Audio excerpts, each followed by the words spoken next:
Didn't my Lord deliver, Lordy Daniel, Daniel, Daniel.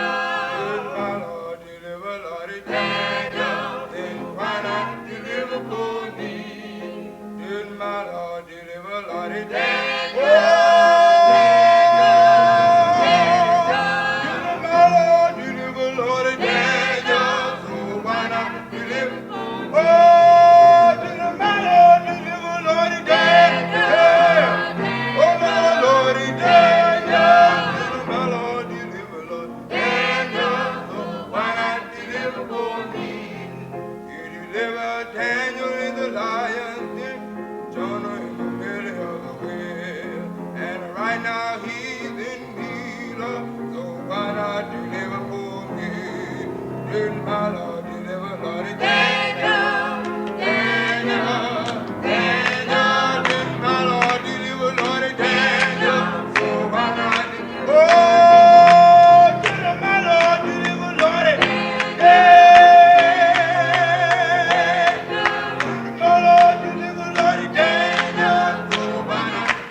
Voices of Victory Choir, the Voices of Victory Choir. Let's give them a very nice round of applause.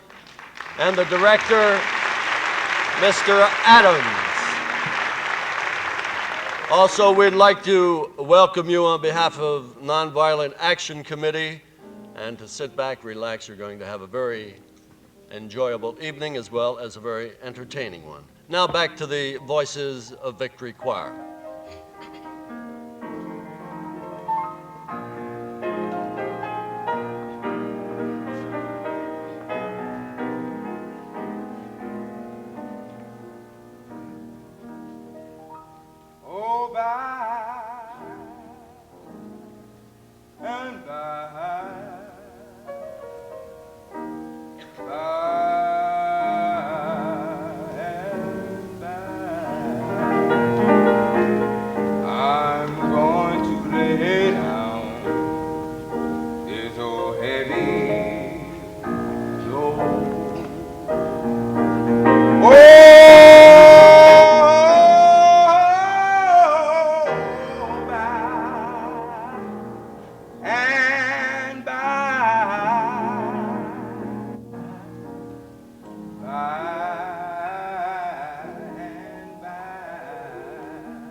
I'm going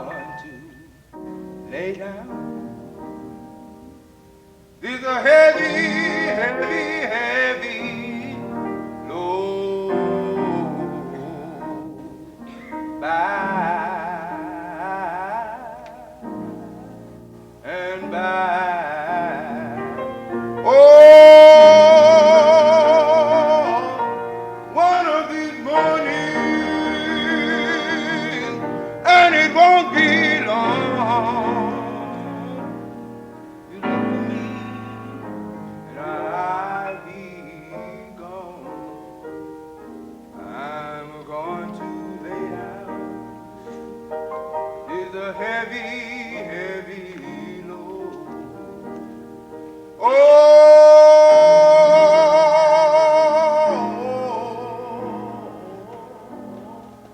by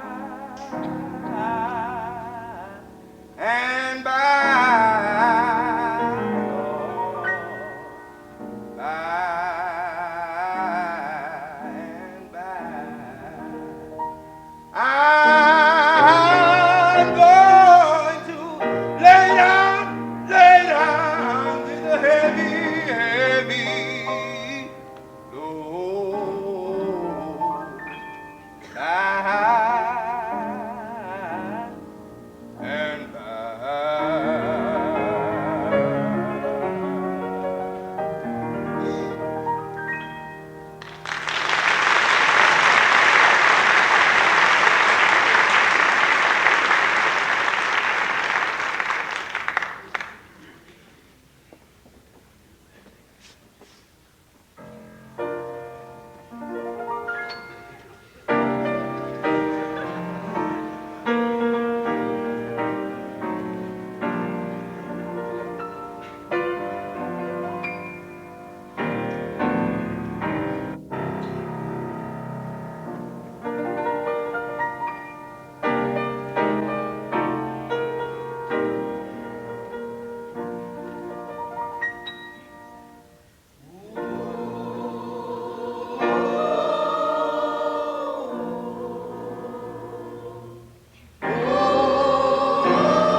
Everybody say,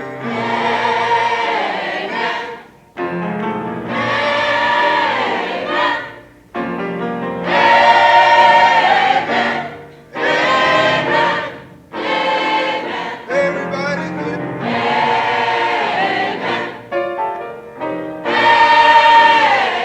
everybody say,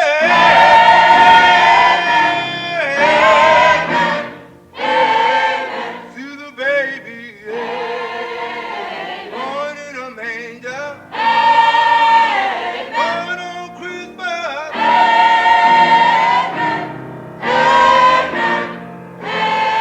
Amen.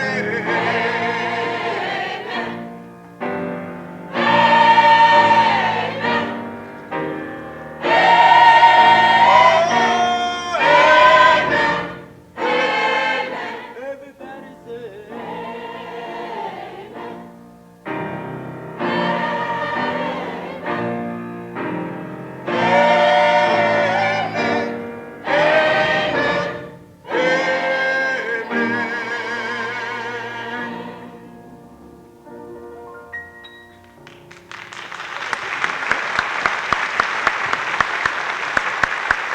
Aren't they wonderful, ladies and gentlemen? Let's give them a very nice round of applause.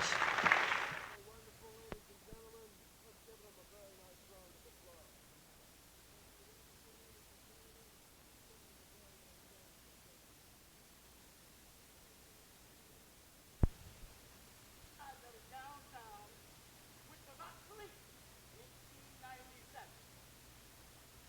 and where nobody goes anywhere. Who in this town reads books? Remember that? For that we say I don't know how many thousands of dollars in fines thrown and still in the hospital. And little Ruth E. Well, let's not talk about her. She'll never, never, never see her again. Big deal. Now we're picking that great big movie dollars downtown. We're on to go on a bet. I can live without Rock Hudson and Yul Brynner, all of them, thank you very much. We can't become electricians or plumbers. We can't walk through a park. We can't do the swimming pool in town. We can't vote. Vote! Damn it, we can't even get them registered. And just look at us. Take a good look at us. Oh, we're all so goddamn non-violent that the cops, it's the cops that call the people up and tell them where we are. and say, go get them. Go ahead. Go right ahead. They ain't gonna do nothing. They're just a bunch of dumb niggers. And Meridian, if you think for one moment, that's gonna find your son's murderer, oh, you've got another thought coming.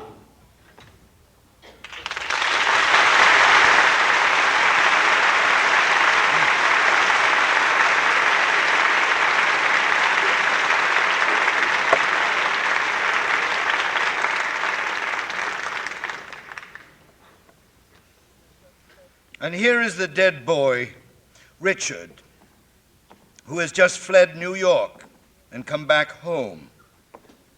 He's speaking to his grandmother.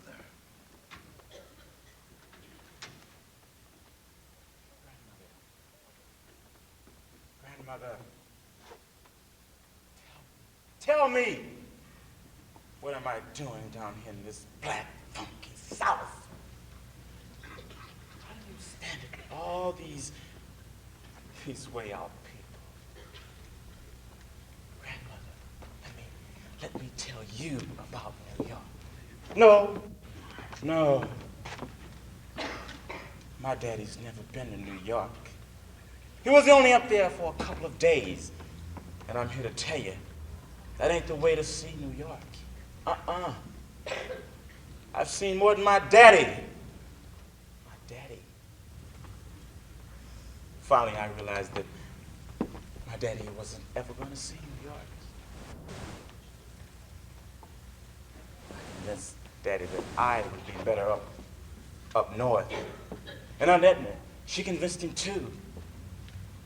She said that it wasn't as hard for a black man down south as it is up north. Well, grandmother, believe me, that's a crock. That's nothing but a crock. I didn't know. I was a green country boy. And they ain't got signs up saying, you can't go here and you can't go there. Oh, no. Nuh-uh. You've got to find out all by your lonesome. Oh, yeah. At first, things were swinging. It was swinging. And my Aunt Edna, she's so dizzy. She's so dizzy that things are swinging all the time. So there we were in New York swinging. And I didn't want to come back down here like a whipped dog. One whipped dog running to another. Because, grandmother, when I left here,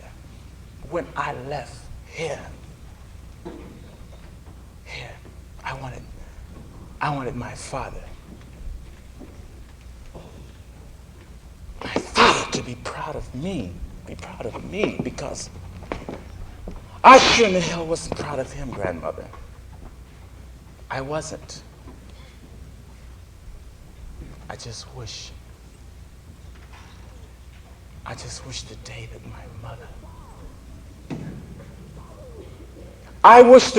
my mother died, that my father would have gone down to that white man's hotel and shot every son of a bitch in the place. I swear I do. Grandmother, I've been dreaming of my mother falling down those stairs. No. I never believed she fell. I always believed that some white man pushed her. And I never will forget the day and how my father looked. Whipped. He was whipped. My father was whipped. Grandmother, you remember yourself how them white bastards was always hanging around her because she was black and she was pretty. She was pretty. But I'll tell you, grandmother, listen to me. From From now on, I'm going to treat every one of them as if they're the cause of all the misery in the world that I've seen. And they are. And that's good enough for me. It's because my daddy's black. Because he has no power. And the only way that a black man is going to get any power is to drive all the white men into the sea. And I tell you something else, grandmother. I'm going to make myself well with hatred. That's right. That's right. I'm going to learn to take it just a little bit every day. A little in the morning. Then a booster shot. That's right. And I'm going to remember. I'm going to keep it in my head. I'm going to remember everything. I'm going to remember those little boys and girls in Harlem. Those pimps and those hoes. And I'm going to remember the cops. Oh, I'm going to remember them cops. I'm going to remember how long I stayed in the jail, staking, trying to break my habit. I'm going to remember. I am going to remember grandmother. And I'm going to get well. I'm going to get well.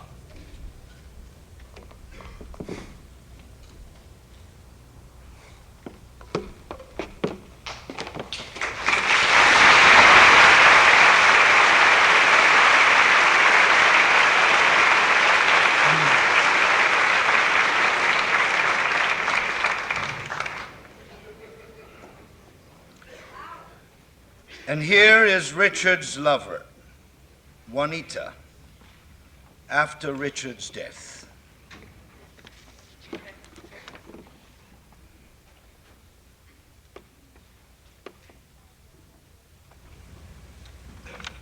He lay beside me on that bed like a rock, as heavy as a rock, like he'd fallen from a higher place, fallen so hard and landed so heavy he seemed almost to sink out of sight with one knee pointing to heaven. My God, he covered me like that. He wasn't at all like I thought he was. He fell on me like life and death. His chest and his belly, the rising, the falling, the moans. Oh, how it clung, how he struggled like life and death. Why did it all seem to me like tears? That he came to me, that he clung to me, that he plunged into me, sobbing and bleeding somewhere inside his chest, in his belly, and it all came pouring out like tears. My God, the smell and the touch and the sound of anguish. Oh, Richard, where shall I go now? What shall I do? Oh, you smile. Oh, when you smile. And the spit flying when you curse. Oh, and the stinging when you bit. Your hand and your weight. Oh, my God, when you moved in me. Oh, Richard, why couldn't I have held you closer? Why couldn't I have bore you? Why couldn't I have made you born again? Mama was frightened because little Juanita brought her first real lover to this house. I suppose God does for Mama what Richard did for me. Juanita. Well, I don't care. I want a lover made of flesh and blood like me. I don't want to be God's mother. He can have his icy snow white heaven. If he is somewhere around this fearful planet, if I ever see him, I'm going to spit in his face, in God's face. How dare he presume to judge a living soul, a living soul. My mama's afraid I'm pregnant. I'm not afraid. I hope I am. I hope I am. Oh, let me be pregnant. And one more illegitimate black baby. That's right, you jive mothers. And I'm gonna raise my baby to be a man. A man, you dig? Oh, let me be pregnant. Don't let it all be gone. A man, Juanita, a man.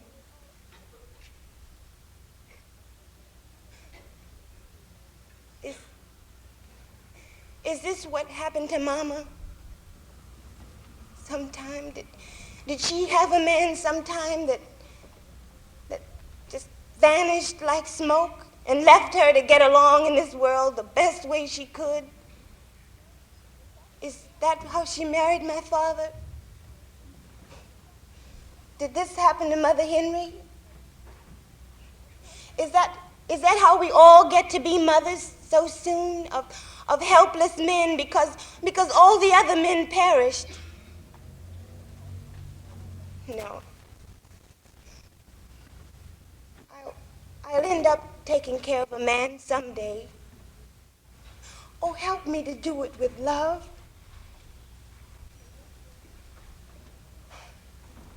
Peak, Meridian, Parnell, we have been the mothers for them all. It must be dreadful to be Parnell. There's no flesh he can touch. It's bloody, all of it, incest everywhere. Juanita, you're going crazy. Oh, God, don't let me go mad. Just let me be pregnant. Please, just let me be pregnant.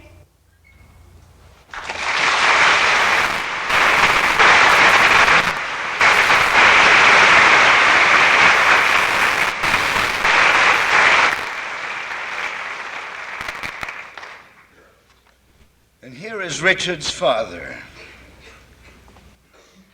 Let us consider the nature of his agony and his question.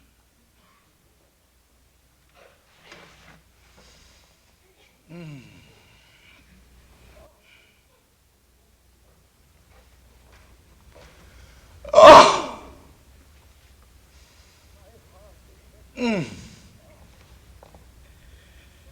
My heart is heavier tonight than it has ever been before. I raise my voice to you tonight out of a sorrow and a wonder I have never felt before. Not only I, my Lord, am in this case. Everyone under the sound of my voice, and many more souls than that, feel as I feel, and tremble as I tremble, and bleed as I bleed. It is not that the days are dark. We have known dark days. It is not that the blood runs down and no man helps us.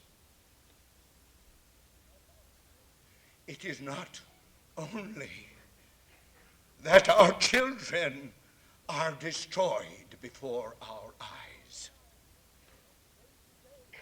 It is not only that our lives from day to day and every hour of each day are menaced by the people among whom you have set us down.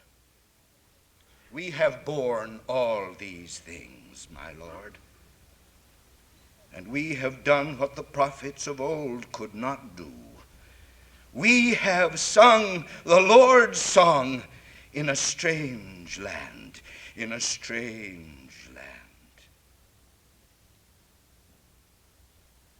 What was the sin committed by our forefathers in the time that has vanished on the other side of the flood, which has had to be expiated by chains, by the lash, by hunger and thirst, by slaughter, by fire, by the rope, by the knife, and for so many generations on these wild shores in this strange land. Our offense must have been mighty, our crime immeasurable. But it is not the past which makes our hearts so heavy. It is the present, Lord. Lord, where is our hope? Who or what shall touch the hearts of this headlong and unthinking people and turn them back from destruction?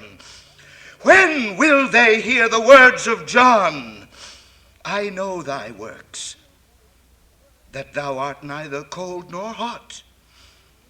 I would that thou wert cold or hot. So, then because thou art lukewarm and neither cold nor hot, I will spew thee out of my mouth. Because thou sayest, I am rich and increased with goods, and have need of nothing, and knowest not that thou art wretched and miserable and poor and blind and naked. Now, when the children come, my Lord, and ask which road to follow, my tongue stammers and my heart fails. I will not abandon the land, this strange land which is my home. But can I ask the children forever to sustain the cruelty inflicted on them by those who have been their masters and who are now in very truth their kinfolk, their brothers and their sisters and their parents? What hope is there for a people who deny their deeds and disown their kinsmen, and who do so in the name of purity and love in the name of Jesus Christ? What a light, my Lord, is needed to conquer so mighty a darkness. This darkness rules in us and grows in black and white alike. I have set my face against the darkness. I will not let it conquer me, even though it will, I know, one day destroy this body. But, my Lord, what of the children? What shall I tell the children? I must be with you, my Lord, like Jacob, and wrestle with you until the light appears. I will not let you go until you give me a sign that in the terrible Sahara of our time, a fountain may spring, the fountain of a true morality, and bring us closer, O my Lord, to that peace on earth desired by so few throughout so many ages. Let not our suffering endure forever. Teach us to trust the great gift of life and learn to love one another, and dare to walk the earth like men again.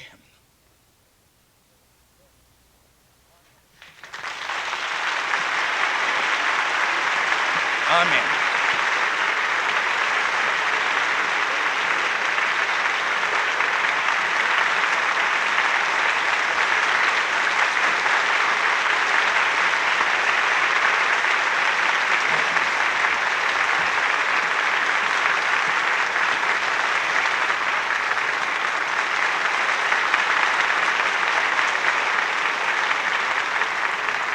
Second half of the program. Before we get into it, a couple of announcements. Martin LaGlassic is ending a 90-hour hunger strike tonight at 1 a.m. in front of the South African Tourist Corporation. They're at the corner of Beverly Drive and Wilshire Boulevard, and pickets are needed to help them bring this fast to a meaningful climax. Purpose of the fast, of course, is to protest the policies of South Africa, and also they have 5,000 political prisoners in South African jails, and to encourage boycott of South African trade. Anyone that would like to help, it's Wilshire Boulevard and Beverly Drive.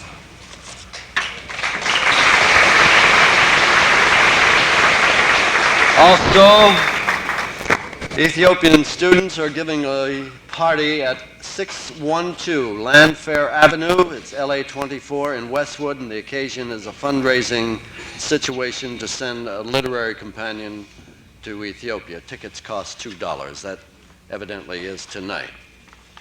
And now to kind of get this second half of the program started, a gentleman who has been in the forefront of the fight of the civil rights movement, and also who is very well known here in town, and has contributed much of his services, energies, and so on. Let's give Mr. Hugh Manus, attorney, a very nice round of applause.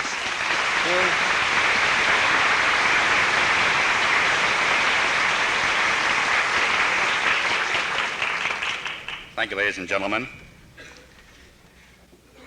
My purpose here really is a very limited one. I'm here to introduce Mr. Baldwin, but you understand that because I'm an attorney, it automatically confers upon me a special privilege, and that is to do a little bit more than simply limit myself to that narrow but very privileged honor.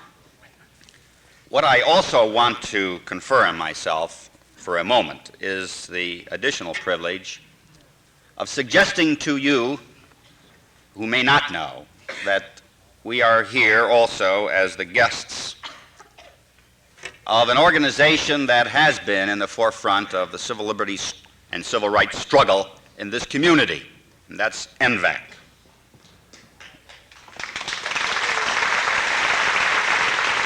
Now, NVAC, Nonviolent Action Committee, has lived up to its name in every way, and most importantly, in the word action.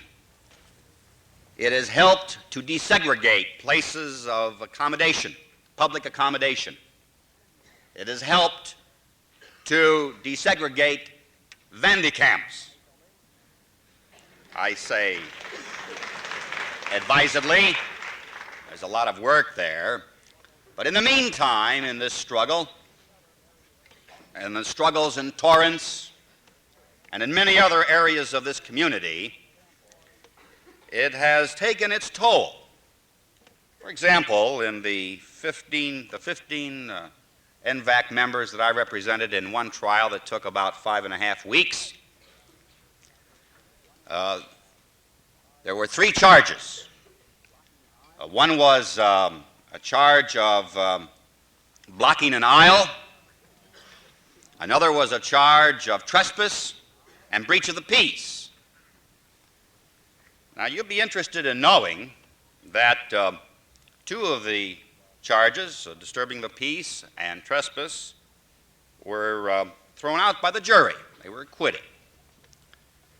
And, however, they were convicted on the 3rd charge.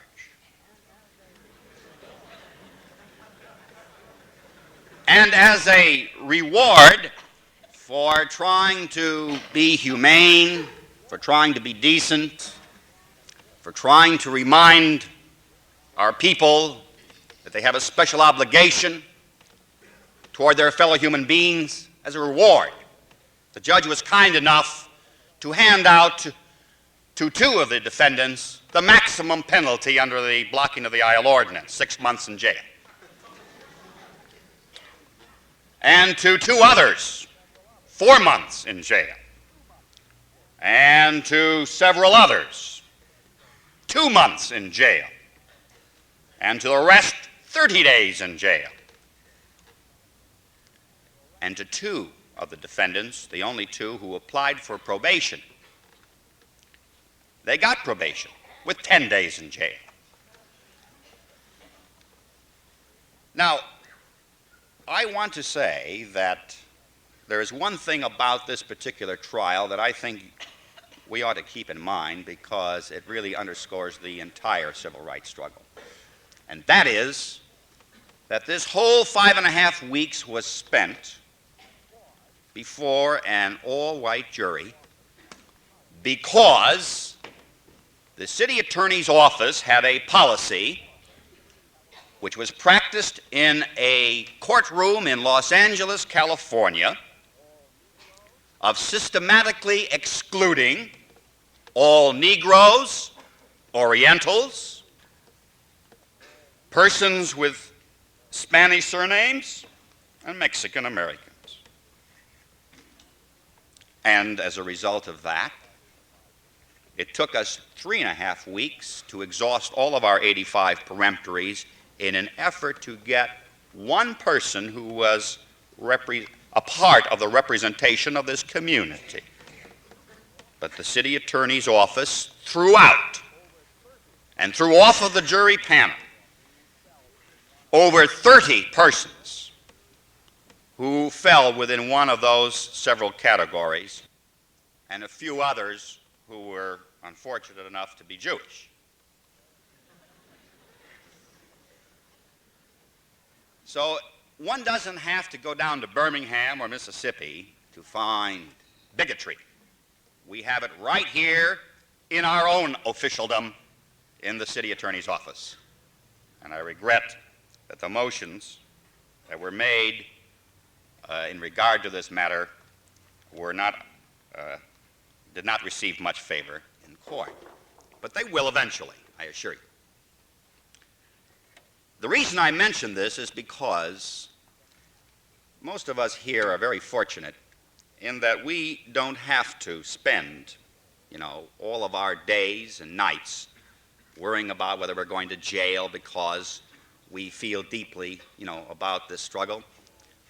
We can earn a livelihood, and we can pick up the phone and place our orders for our products that we're going to sell, and we can go about our business and raise our families, and we can salve our conscience by coming to affairs like this and hearing persons like James Baldwin and watching these great artists perform at a relatively inexpensive and very modest price.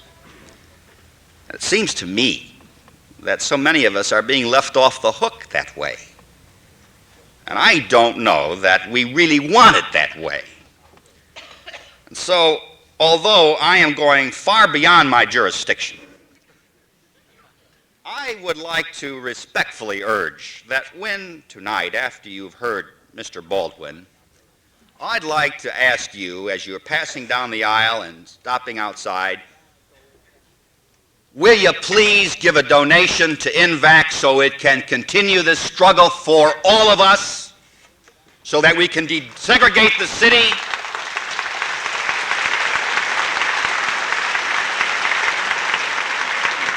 so that we can end the ghettos, so that we can have more appeals to the conscience of human beings, and begin to live, all of us, with some kind of dignity as individuals. I'll appreciate it, and I know that everyone else will too. And one more thing I wanted to mention. that this affair is also possible because of one man who heretofore has gone unmentioned. And I can't help but mention his name because he has done perhaps as much, if not more, certainly than any lawyer has done. Because he's made it possible for all of these NVAC people and all, indeed, of the civil rights people who have been in the forefront and in the battle lines to stay out of jail for this long. And I'm referring to a man by the name of Celeste King.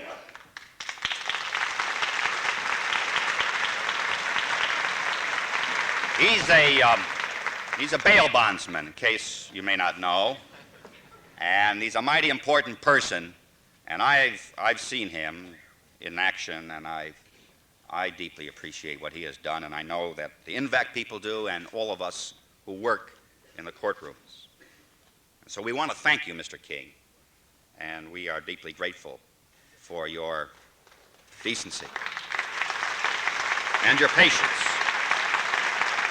Well, now, you've heard that, and I want now to move to that which helped to bring you here tonight. One of the most distinguished writers of our time, a man whose moving and gifted pen has brought us such wonderful novels as Go Tell It on the Mountain, Another Country, Giovanni's Room, The Fire Next Time, and other works. A man who has distinguished himself as a critic, as a lecturer, a man whose, as my wife puts it, a man whose work is large because he gives such a depth to his characters. He gives such a warmth, a feeling, an understanding, even to the most unsympathetic. A man who is not just really a writer, but a poet. And a poet in our time is a rare thing. But this man, in addition to being a poet and a writer and a talented artist, is also a philosopher who has something to say. I know that you want to hear what he has to say tonight, and it is a deep privilege and an honor to present to you Mr. James Baldwin.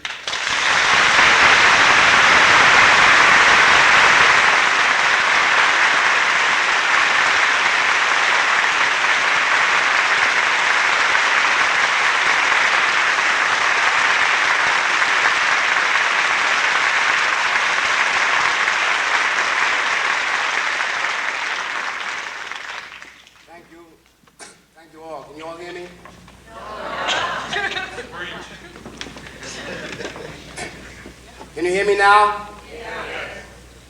Okay.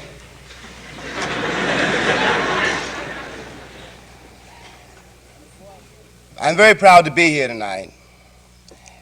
And before I say anything at all, I want to say that I'm very proud of all those marvelous people who preceded me.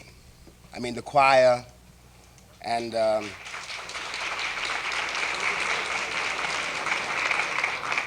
those actors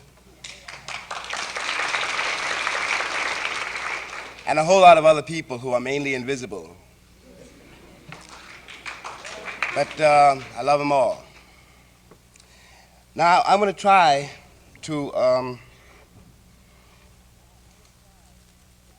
be as honest as I can. And I'm going to ask you to bear with me, and let's try to make a certain journey together. We know in what context we're all here and for what reason. And in our various ways we know what terrible trouble we are in. But let us pretend for the moment that it is possible to drop out of the mind labels, and slogans. Let us pretend that we can get beneath and beyond the phrase civil rights to what we are really concerned with. Let us consider a life,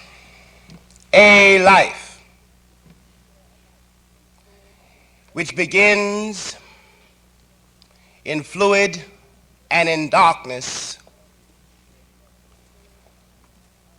Everybody's life begins there. And according to mysteries which we do not understand, is nourished for a certain amount of time and then abruptly hits the terrifying air. This life opens its eyes not really on the world, but on its mother and its father, which it is compelled to trust since it is helpless. Through its mother and its father, it begins to discover such details as oranges, such details as hunger, such details as panic, such details as loneliness. By and by, this life realizes that in fact it is trapped between a silent heaven and an extremely bloody earth,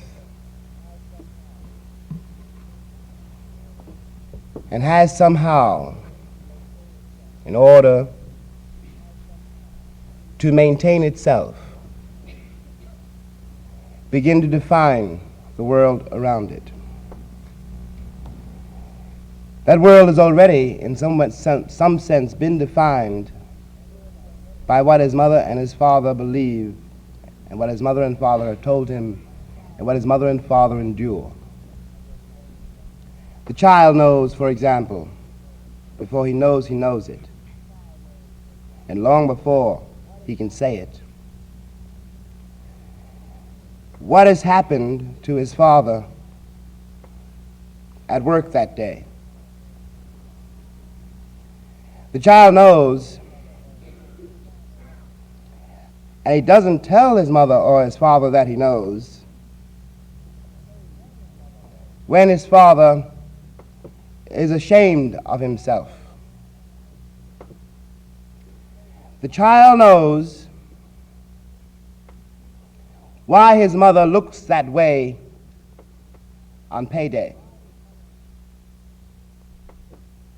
and knows what those strangers, sometimes called welfare workers, sometimes called teachers, sometimes called cops, are doing in his house, what they are doing to his mother and his father, and what they are doing to him. Now, a child's technique is silence. I mean, I know the children rant and rave and scream and throw tantrums, but essentially his technique is silence. When he's really discovering something, when he is really hurt, when it really matters, you got to coax it out of the child. If you love the child, if you're not too ashamed of yourself, and if you have the time. Now, the child we're considering is every child, every life. But this particular child is also, let us say, at this moment, a black child.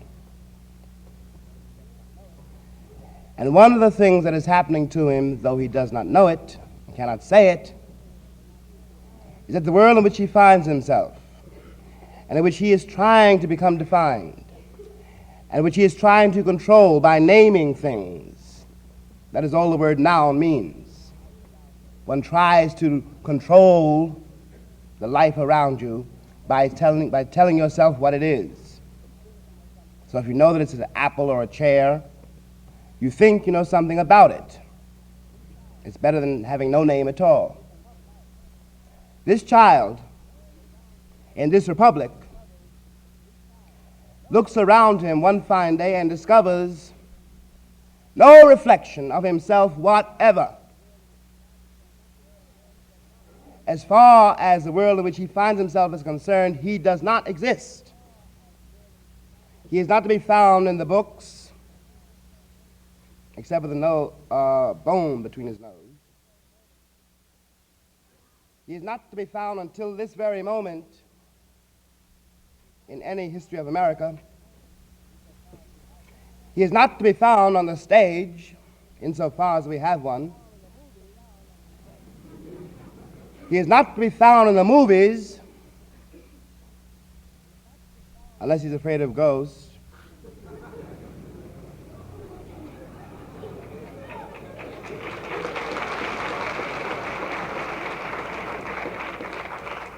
He is not to be found on television, unless he's pretty pale. Now, this is no stage joke, I'm telling you. You must consider what happens to a life which finds no mirror. You must ask yourself about your own life and how and by what means did you arrive at whatever identity you now think you have.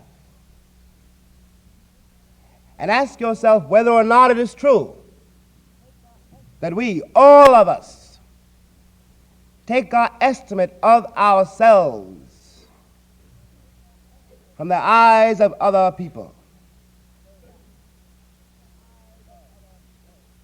so that love becomes a very serious matter.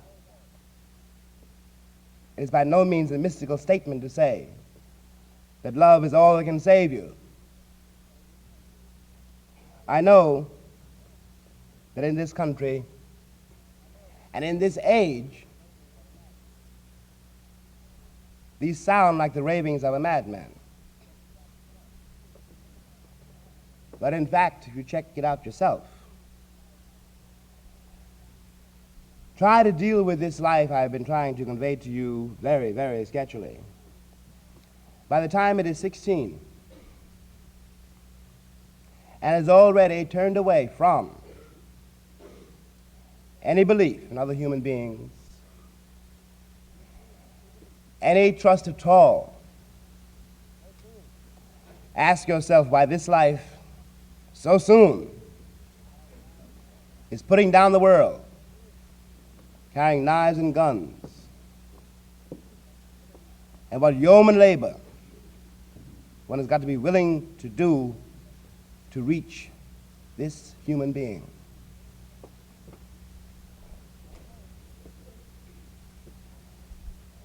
My point is, one of my points is, that when a society does this,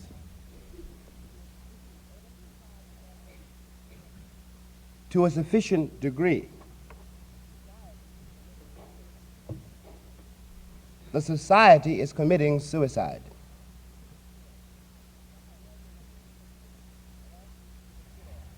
If you'll bear with me another minute, I will ask you to consider, I'm asking you to consider in your own lives. This is not an abstraction. At the moment, this is not even a civil rights rally.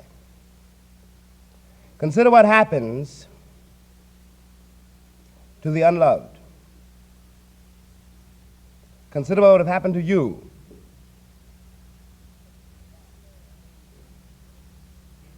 when the chips are down and we find ourselves without all these masks and all these clothes and all these pretensions and all these attitudes down there in the dark where everybody lives.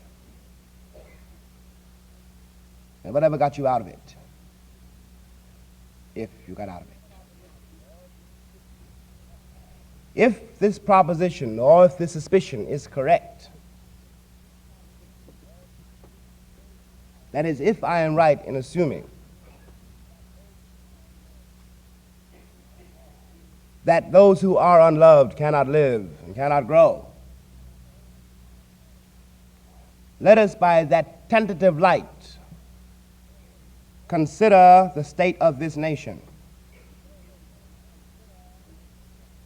I am not very old, and I have not seen very much, but I have seen one thing. On the block that I was born, which is still there, where most of us perished, there was one great difference just the same between that sordid block in Harlem and the rest of New York City, to say nothing of the country. And the difference may sound mystical, but it was this. If a girl had a baby and she wasn't married,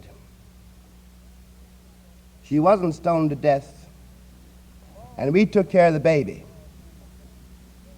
The morals didn't matter, especially the morals of this country, which doesn't believe in them and doesn't live by them. But she mattered, the girl mattered, and the baby mattered. It is intolerable to me to imagine for one moment that I would exchange that standard for the standards of this republic. It is inconceivable that anyone who wanted to live would try to live the way most white Americans live. This is,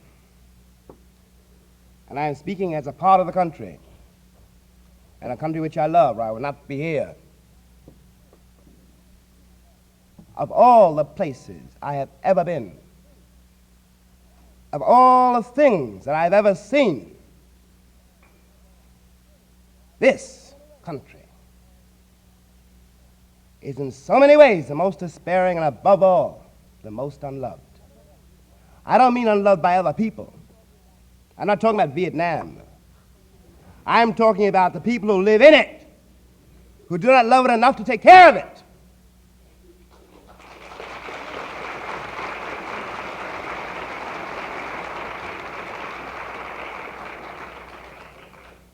You have to have a cataclysm in New York for people to speak to each other. And if there's anything rarer than real friendship between Americans, I would have a hard time naming it. Now, I know this sounds excessive, and I know you are thinking he is putting me on. But believe me, if we were, as I hope one day we will be, a civilized nation, name only one event, because there are so many. The acquittal of those people in Mississippi whom the entire world knows to be guilty. That farce, that impertinence, that obscenity should have sent millions of Americans into the streets. By what right does the governor of that state and its principal representative and J. Edgar Hoover, by what right do they insult us in so intolerable a way? And what is the wrong with this sovereign people who allow the government to say we can do nothing about it? It is late in the day for a country in which I have bled and died for nearly 400 years, in which I have been maligned perpetually until this very moment. Then a marvelous question, what does the Negro want?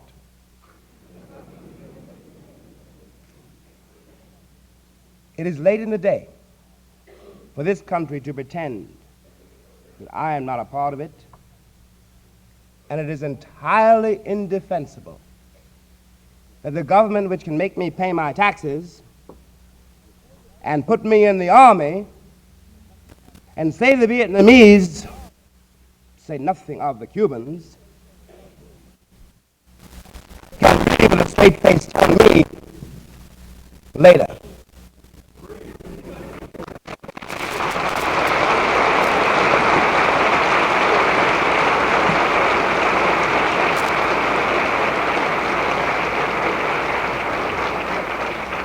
Those men in Mississippi, and I'm speaking only of one event,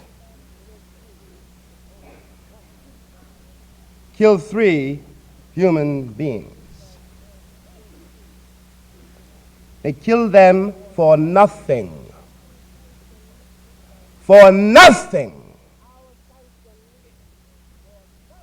With our sanction and in our name. No one can tell me that we can do nothing about it. We've let chaos ride unchecked here. We made ignorance and youth the only virtues. It is a great American crime to be complex or double-minded. In fact, it is a great American crime to have any aspirations toward growing up.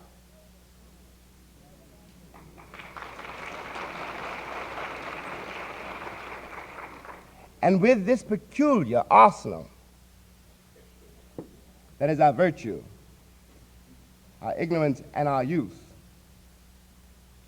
we pretend to be able to conquer the world.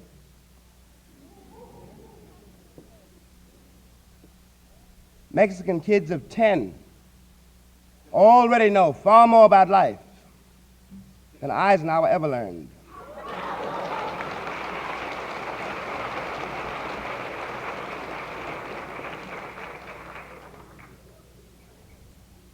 I realized one thing. Well, I realized a few things, but I realized above all one thing. When I was living in Europe, which parenthetically I may say, I was driven to because I could not live here. I realized that the French and the English even, God bless them, and the Italians and the Spanish, the people with whom I dealt, the Algerians and the Africans, they didn't dislike Americans on sight.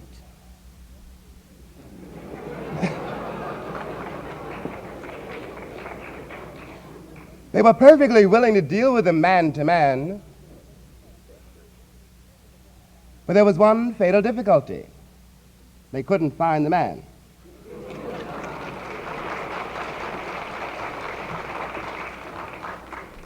And I realized that those jokers wandering around Europe in their innocence, and there's something beautiful about it, but it has to end. They were resented not because they were cruel, not because they couldn't speak the language, not even because they made the extraordinary assumption that if you spoke louder, everyone would understand you.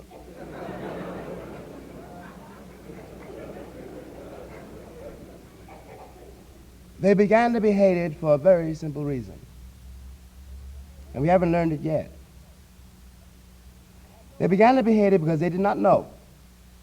They had no way of knowing that what they were facing was a man like them.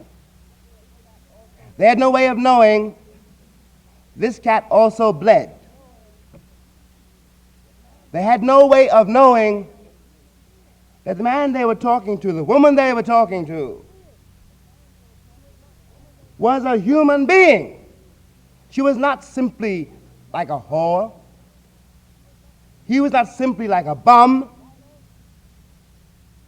He was not simply like a writer. She wasn't simply just an actress. They had a long tale to tell. And the Americans couldn't hear it, couldn't see it, didn't know it.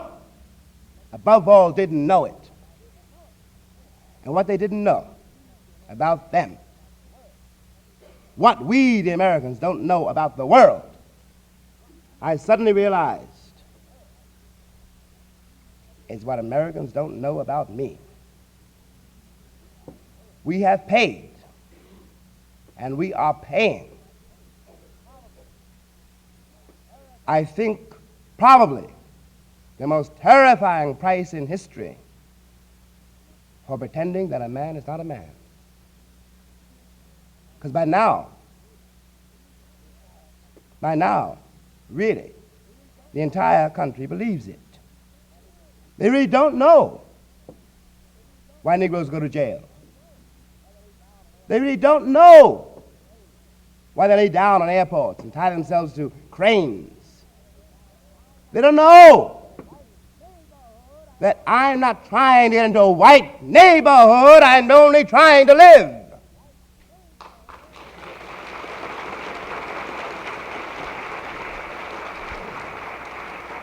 But they don't know that. It'll be one thing, really, if they knew it and denied it. We're now so brainwashed. It demands so much nervous energy in the loins, in the heart, in the guts to shake a Negro's hand. I really literally been through this. They walk away mopping their brows. Wow!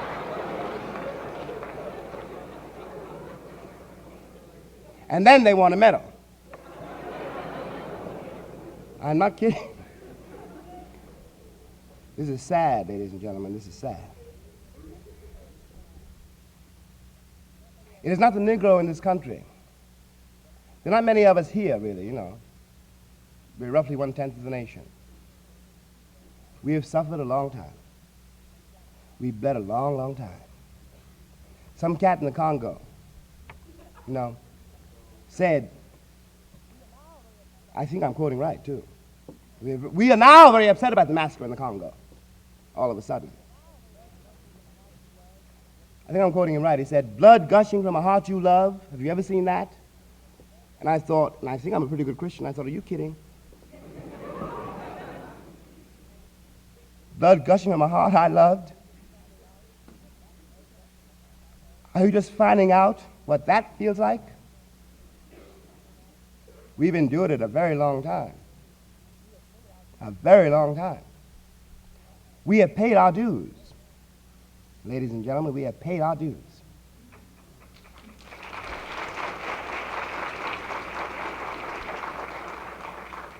It is not we. I want to make this very clear. As clear as I can. And do remember we're talking about a life. And remember that I said that before I repudiate the standards by which I grew up, which meant that the baby and the mother were more important than the morals, and live by the standards of this country, I would rather die. It is not we, the American Negro, who is to be saved here. It is you, the American Republic, and you ain't got much time. Thank you.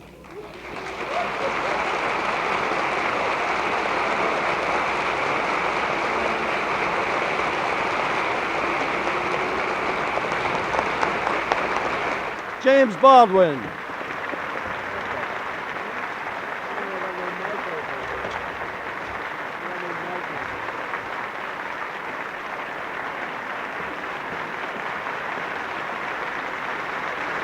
Thank you, James Baldwin. May I add just one phrase? I don't know who said it, but the color of skin doesn't rub off. So the Caucasian race had better change their outlook in their mind. James Baldwin, once again.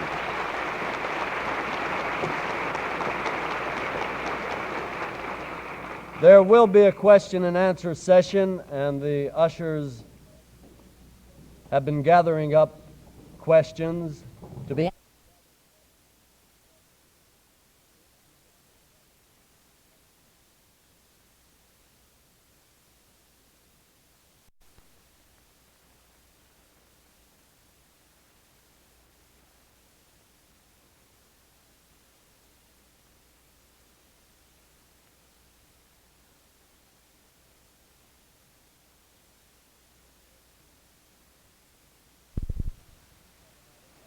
Maury and Ben Goldman have promised the Jewish vote to Roosevelt, and I don't want to rock the boat.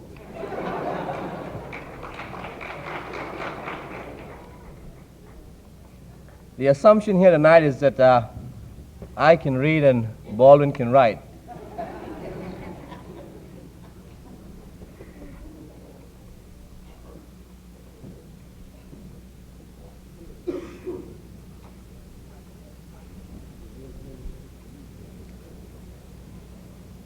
If I can get the questions, that is.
Mr. Baldwin, the first question is, why did you leave Paris? Very good. I shall holler. The first question is, why did you leave Paris? I suppose the assumption is, if it's so great, why didn't you stay?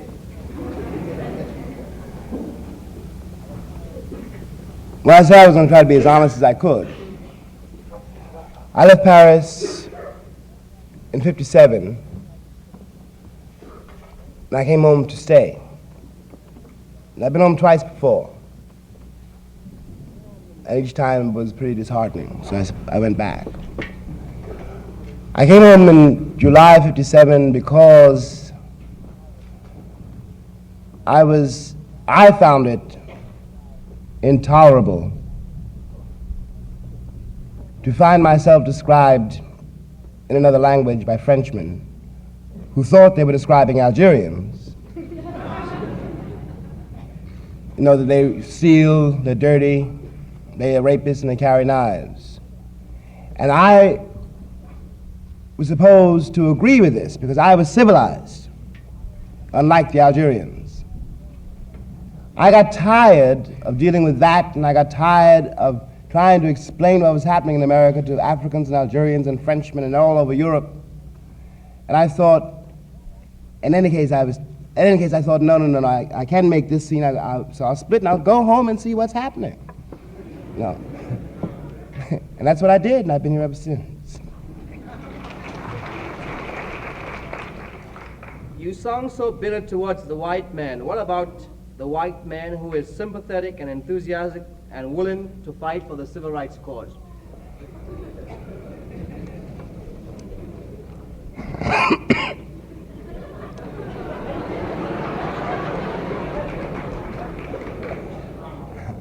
We'll try it one more time.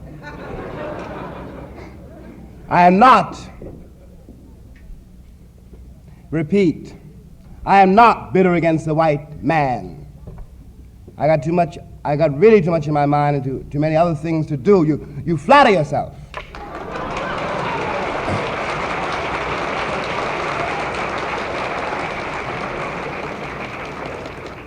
I'm talking about a state of mind and a state in the heart which allows you to commit the crimes you commit and then pretend you didn't commit them. I'm talking about what it does to you. What it's done to me has already been done. I'm talking about what it does to you. It is not my problem, it is your problem. As for sympathetic to the cause, etc., what cause? I don't want any more missionaries. I barely survived the first load.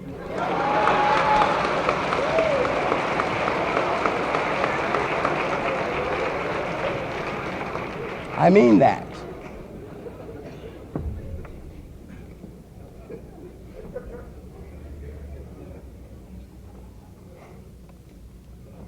What road for the black man? Martin Luther King, nonviolent philosophy. Malcolm X, nationalist approach. Elijah Muhammad, black Muslim.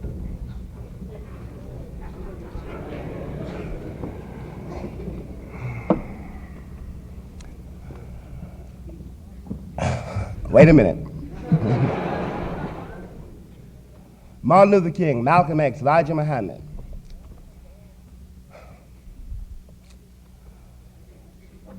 Well, I'm afraid all three of those roads are closed.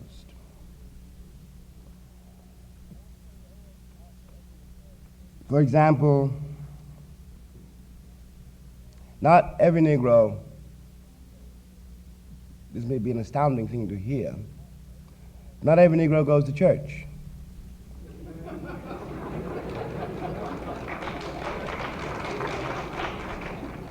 To leave it only at that. As for Malcolm, let me do this another way, because let me get beneath the question. The question is essentially this. I'll put it in two parts. If it's a white man asking the question is essentially, are you going to do to us what we did to you? That's what's beneath that question. And the only honest answer I can give you is that in this country it's extremely improbable.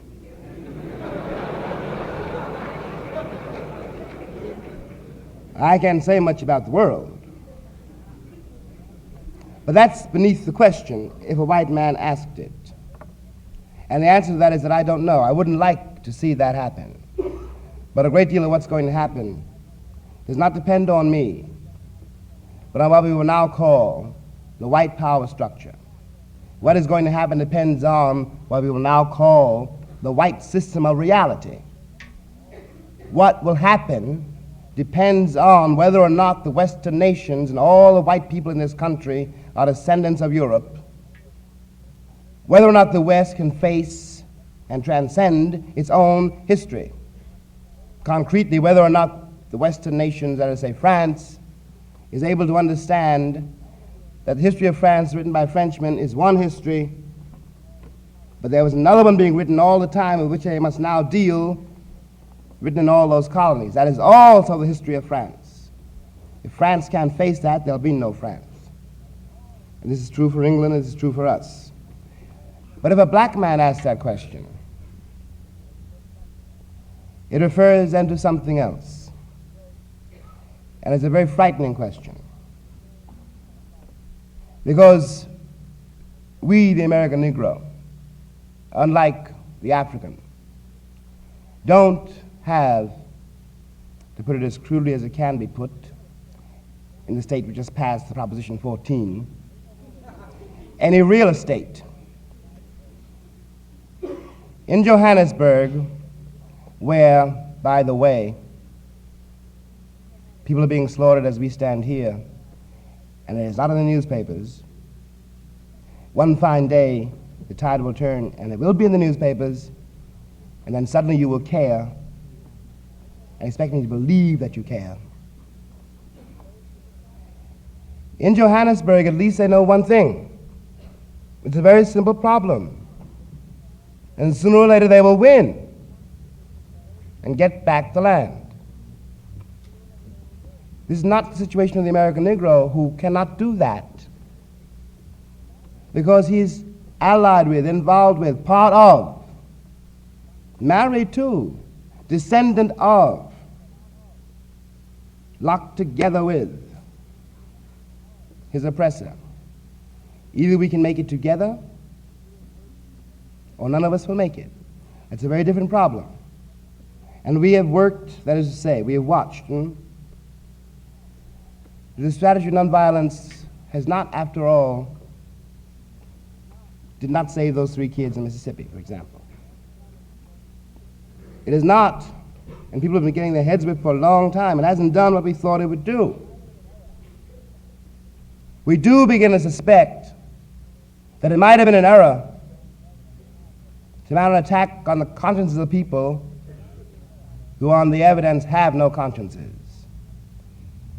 It's a very serious matter to decide what to tell your child. Because he wasn't born in Islam, he doesn't go to church, and there's no help on the basis of the evidence forthcoming from the American government or the American people.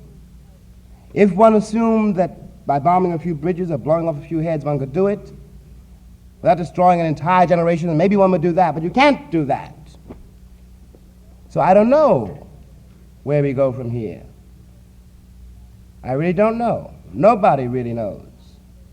But I do know that neither Malcolm, nor Elijah, nor Martin, nor I, nor anybody else has yet figured out how, in the next 5 minutes,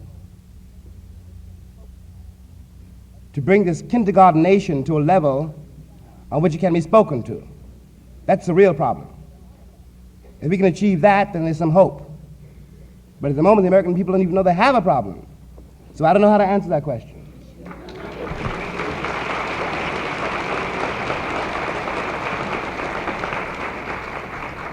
Jimmy, since you touched on this problem of nonviolence, here are 2 questions that are closely linked together. Is there any answer to the racial problem without violence? Do you believe there is a peaceable, and that's what I'm reading, solution to our race problems in the U.S.? That refers back to what we were saying before. That doesn't depend on Martin or me or the Negro population. That depends on whether or not we'll ever get a responsible American citizenry.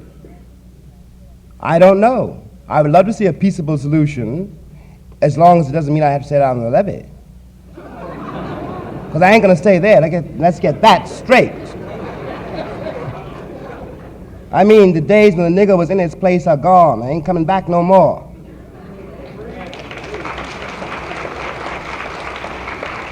Whether or not it's peaceful does not depend on us. If there isn't much time, as you say, can America make the necessary transformation by itself? Oh, ask me. I'm asking you. By itself? I guess they mean this nation. Can they do it without the influence of other cultures or other peoples, I suppose? Well, I don't know how to answer that, really, because I don't quite know what the question means.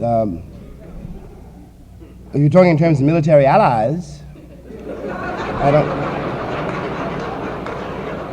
I really don't.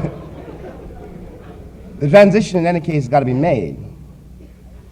And America, it's going to be made whether America does it or not. We will do it, or it will be done for us. And the key to that, as it seems to me, to this transition,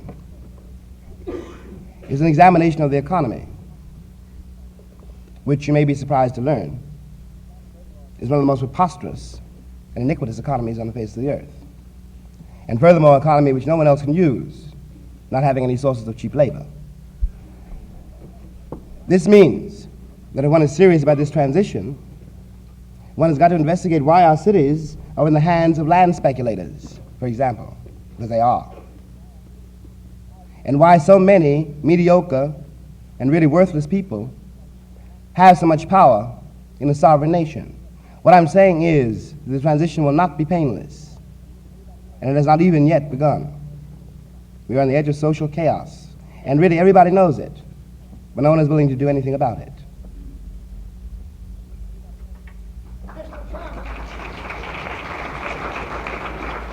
No questions from the floor. All right, give him a half a dozen cards over there, will you? what is the role of the Negro Church? Is the Negro Church still the most influential institution among Negroes?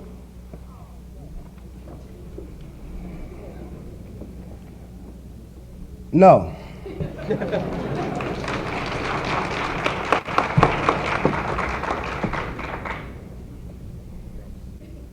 Okay.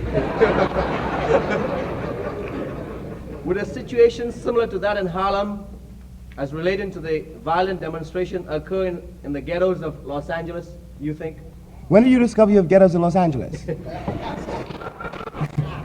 That's marvelous. And that's a one-word answer, too. Yes. I'll tell you something else. We talk about Mississippi and Alabama, New York, California. I will tell you what a veteran of Mississippi work farms told me, and he was right. He said it's the same plantation all over the United States.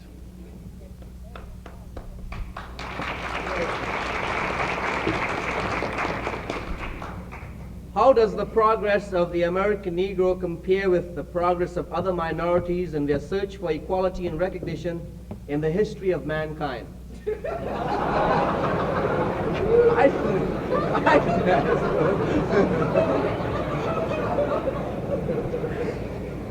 Can I say it? Somebody's putting me on. How does it differ? What is the question? Compare.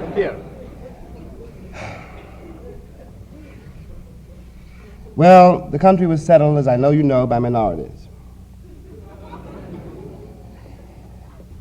There is one distinction between myself and an Irishman.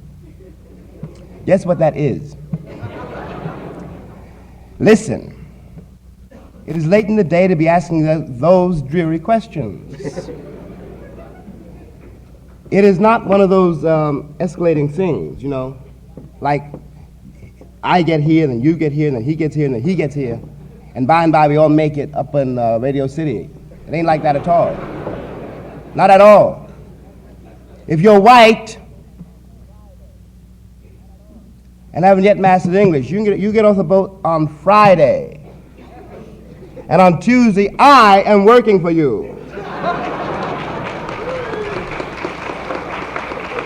Let's not kid ourselves. This is not a minority problem. The problem is I was a slave here once, and everybody can see it. It is written on my brow. That's how it compares. To say nothing of the other, rather more terrifying question, which is, what exactly did happen to everybody else who got here? Where are you?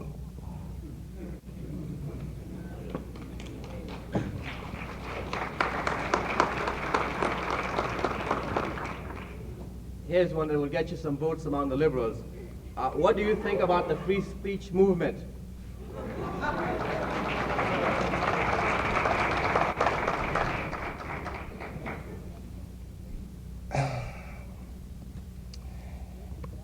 What do I think about the free speech movement? I think it's a scandal if one has to have a free speech movement in a country which prides itself on free speech.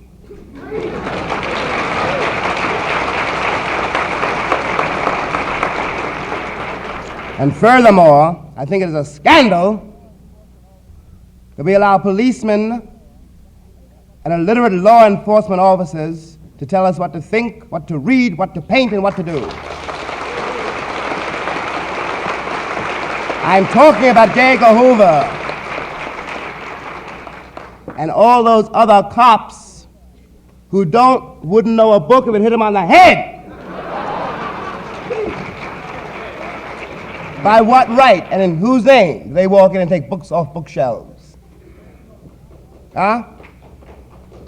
Free speech indeed. Go on.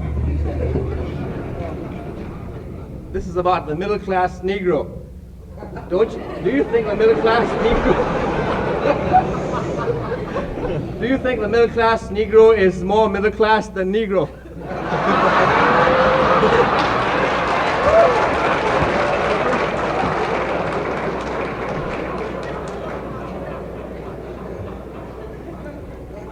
Well, I can't play with the question. I have to say, let me take it seriously. Yes, of course he is. You know, there's no reason to suppose an American Negro born in this society wouldn't also try to make his Cadillac, you know, and get his real estate, get some change together. Of course. And of course, you know, he would begin to despise all the funky brothers who ain't got it. Naturally. That's all right. The Negro middle class is in some trouble, and the trouble is this. It doesn't have any utility anymore for Mr. Charlie. Huh? There was a time when the American middle class did make a pretense, at least, of representing the people in the streets. But that time is gone. It is long gone. I beg, you know, if we're going to define the role of the American middle class, and I don't want to name no names, particularly, but we do know of a few Negro millionaires whom I don't know by name, whom I don't know personally, so I'm not talking about the people themselves.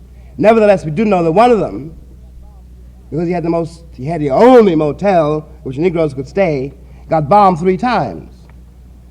Now, you know, that does do something to a cat's thinking.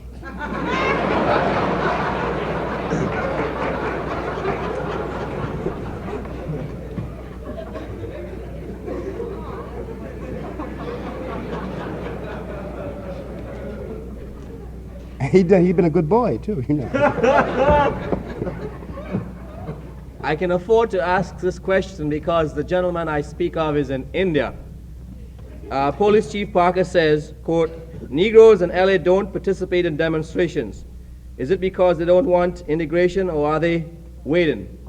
You got to repeat that, please. I'm sorry. Police Chief Parker says, quote, Negroes in LA don't participate in demonstration. And the question is it because they don't want integration or are they waiting? Well, that's an easy question. They're waiting. They're waiting. They're waiting. We're all kind of waiting. We don't quite know what we're going to do from here, you know. And as for integration, let's get this clear, too. No one in this late date is fighting for integration. The problem is that we are already integrated. It was done with clubs and knives and guns. We know how that was done. We've been integrated a long time. I know it. You don't face it, but I know it. What we are fighting for is something else. The legal or the technical term is desegregation. That means, let me out of jail. I'll take it from there. Maybe I'll live next door to you and maybe I won't. Leave it up to me. That's what it means. Leave it up to me. But as for integration, ladies and gentlemen, you put me next, I'm a very dark cat. Put me next to an African and see what happened to my grandmother. Think about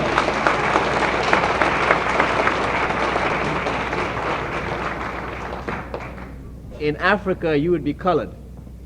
In Africa, I am suspect. And this is the last question.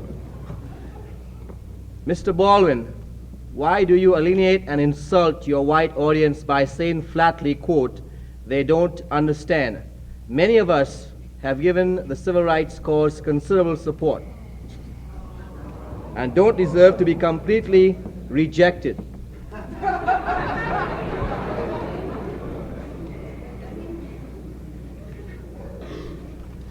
Well, let us put it this way.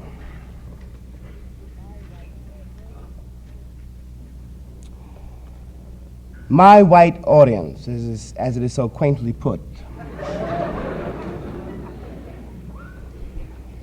did not create me. They didn't pay my dues for me. I will not allow my white audience to be flattered because I lived. And I'm not asking for your sympathy. I'm asking you to grow up, which is a very different matter. I'm a shoe shine boy. I can still shine shoes. And I can afford to alienate my white audience, if that is what you call it, because I wasn't aiming at that. The assumption behind the question is I should be polite because you read my books. Well, the books themselves are not very polite.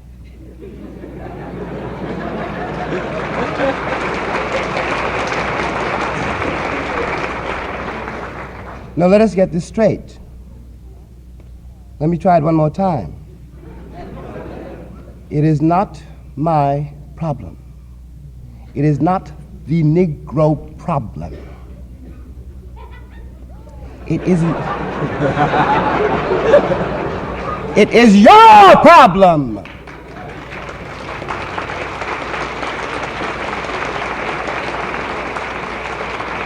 Thank you.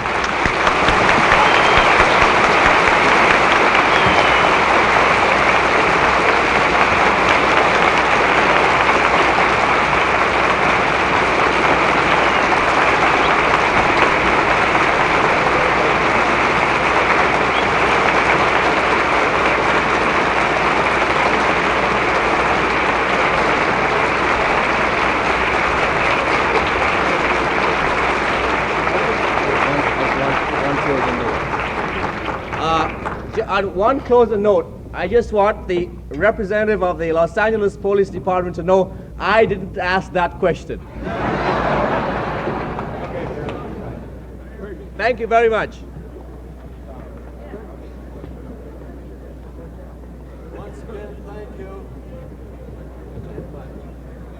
Just drop the money in the basket on your way out.